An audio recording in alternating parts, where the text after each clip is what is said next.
Hey, what's up everyone? Wolfman here, back at it again with another LEGO Star Wars review. And as the title of this video would suggest, it is indeed Mace Windu's Jedi Starfighter.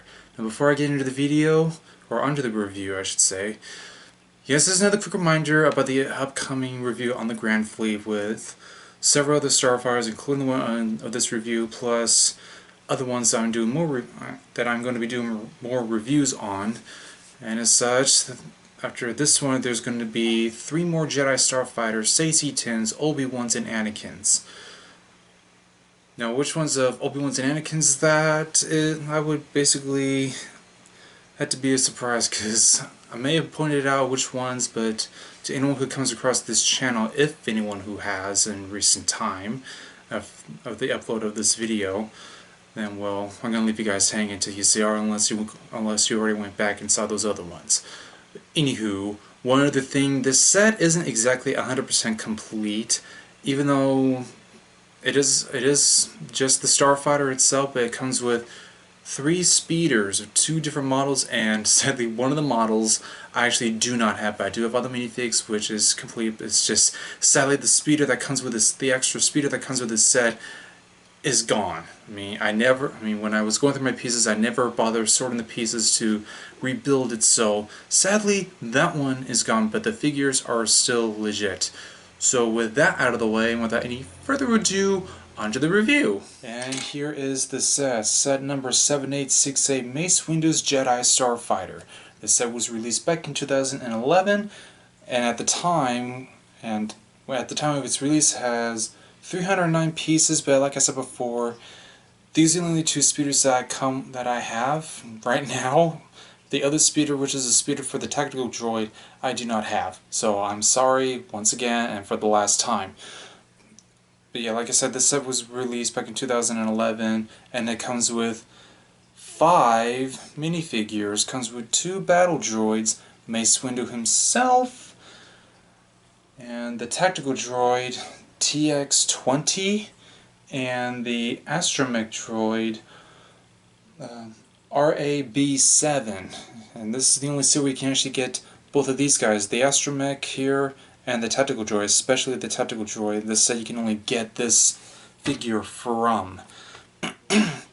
And of course I'm going to start with the minifigs. There really isn't anything too special. The tactical droid really is interesting, or a neat design, but it's the only color scheme you can actually get. And I wish that LEGO Star Wars had actually given him other color designs of the specific droids, especially since it was permanently featured in the Clone Wars, which this Starfighter is actually originally from. And of course, as you've seen in the photo here, R8 is basically well designed, and once again they're carrying on the newer design from that time. And it's just well fleshed out, just more detailed, and I actually like the color scheme. And if you didn't see my last review on Plo Koon Starfighter, the astromech in that set made me think of a root beer float, but this guy really doesn't make me think of anything, really. The gray body and the purple dome head, nothing really comes to mind, but of course, the Starfighter isn't without its owner, and that would be Jedi Master Mace Windu. Sorry he doesn't have his lightsaber. I never bothered sending these guys out with their weapons, Jedi included. But I will detail figure for a set that was released 12 years ago? 2011, so 11 I think. Correct me if I'm wrong.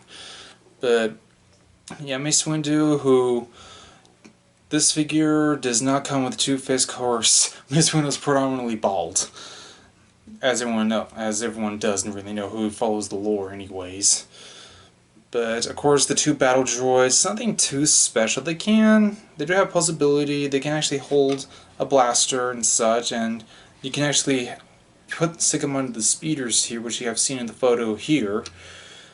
But that's roughly it. And of course the other speeder that this set did come with was mainly done for the tactical droid, but once again, not here. So with the minifigs out of the way, the speeders here have actually been released in a previous set back in 2008, I believe, at the start of the Clone Wars. The Clone Wars era ATTE came with one of these suckers, And it was actually, and there's really isn't any real differences. I mean, I wish I had that sucker, but once again, it's in pieces, and I don't know have said pieces, at least a good chunk of them. But anyways, the set comes with 2 of them, and I actually like these kinds of speeders. I'm just ashamed. It's just sad that you can't actually have an actual minifigure. They're only designed for the battle droids, and it's too bad that you actually can't have any actual minifigures attached to them, unless you can actually find a way to make it work. But yeah, I actually like these speeders. They're well put together, and I actually do like the color scheme. And of course, when you think blue, you think 501st, so you would almost think that Anakin would be riding one of these, which it actually does show in the Clone Wars. He actually does. Fortunately, you can't do it with these guys. But well detailed, small, fun little build, and just a well put together speeder. I don't really know what else to say, but I'm a bit of a sucker for these fins here that they stuck on here, as some show some form of maneuverability. And of course, you got the top guns up here. I don't know if these ones would be considered other guns, or they could be the thrusters, if anything. Yeah, this set comes with 2 of them, and I almost wish I could go out of my way to get more of these, but that's only if I was invested in my droid army, which I'm not. So with these guys out of the way, onto the starfighter itself, and I'm gonna be honest, the design on it, especially on the wings, is a bit not that creative compared to, say, Plo Koon's, like I had shown last week, or the last video, which at this point was last week. And well, aside from the pieces, the stickers on these 2 pieces up here, I'm just not really feeling any kind of influence or any kind of design purpose on the rest of the wings here. I mean, I think it's just these areas here. It just seems a bit on the blandish side. Of course, one of the big differences between this sucker and Plo Koon's is you don't have the extra pieces hanging at the ends at this end here near the front of the fighter. But the one thing that this sucker does have is a couple extra pieces out next to the cockpit, right on either sides of the cockpit, which is an interesting touch. I mean, don't get me wrong, it's creative. Really not going to knock off. I'm not really going to judge too harshly, but it adds a little bit of a unique feature to the design of the starfighter. Of course, once again, comes with that one-piece cockpit that just gets removed. And of course, one big difference with this, unlike Plo Koon's starfighter, Mace Windu actually does sit, and there's actually a smooth piece down there, so he just sits right in there, and he's just loose in there. But I don't think he gets shaken. I don't think you can shake him around. He would just be misplaced or whatever, like he'd be upside down or something. But there was actually a reason behind that. And I guess I might as well show you guys, on the underside. This does have, once again, it does have a retractable landing gear, which, once again, from Plo Koon's starfighter, it does create that silhouette again, which I absolutely love. It's really awesome. But one of the features the sucker has is these missile launchers on the underside. Plo Koon's didn't have it, so that's why he could actually be standing up in his cockpit, whereas Mace Windu here has to literally sit. That's because of these missiles here, and there's a couple of these 2 suckers here. Don't know if you can see that. Yeah, you can. These suckers here, you basically push, and they actually launches them. So it adds a little bit of a major bulk usage out of the starfighter. It does comes with these kinds of weapons, but it really wasn't shown in the show itself, which, well, a bit of a bummer, but oh well. I guess they just decided to add a little more design features with the Delta 7 design. And of course, the sucker does come with thrusters, and unlike Plo Koon's, it actually does have these pieces launched into the engine thrusters themselves, so it looks like it's not even hollow, which is a nice touch. But once again, if you didn't see my other review, my only real complaint, aside from the cockpit, I believe I pointed that out in the other one. Once again,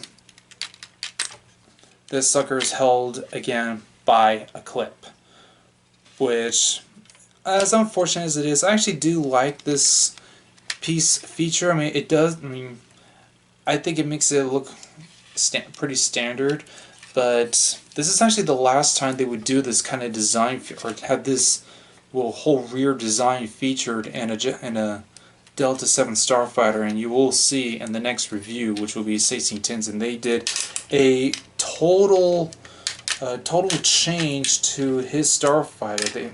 They practically reimagined it, and that sucker is going to be definitely worth checking out if you're if you want to look forward to seeing that. But other than that, I mean, this sucker was well worth the money, you know, well worth the investment. Of course, I think the set was like a $40 set, but only because it came with the other speeders. I mean, I think these standard Jedi Starfighters, I mean, Plo Koon's, I believe, was $20, but this one was a $40 set, so it came with a few extra minifigs and, of course, the 3 speeders. But definitely worth the investment. I mean, I actually enjoyed building this one, even though I only built it once. I never took it apart. So that very much, so I think that speaks volumes. And I don't think there's anything else. I mean, I would almost want to suggest other changes to this, but this is Mace Windu's Jedi Starfighter. It really needs to stand out amongst the rest, aside from the different color schemes. I mean, they definitely went out from the regular template from, say, Anakin's, which was one of the first models of the Delta 7 from at the start of the Clone Wars series. But yeah, I think this is basically the 3rd iteration that they've come out with at the time. So I believe that is it for Mace Windu's Jedi Starfighter. So that was my review on Mace Windu's Jedi Starfighter, and if you made it to the end of this video, then please feel free to leave a like and leave a comment. I'd like to hear some feedback from anyone who comes across this channel. And if you want to see more reviews, because there are a lot more coming in, come join the Wolfpack by hitting the red subscribe button down below for more content, and definitely look forward to the review of the Grand Fleet. I don't exactly know how big it is, but it's, I think, well over 3 dozen starships, and it does include starships, starfighters, and frigates and such. And it will include my UCS Star Destroyer, which I did a review on early on, and even in my Imperial Army review. So yeah, I think that would be it for now, and tune in for the next one. And I think at this point, that's left for me to remind you that Jesus loves you more than Elmo and Barney does, and I'll see you guys next time.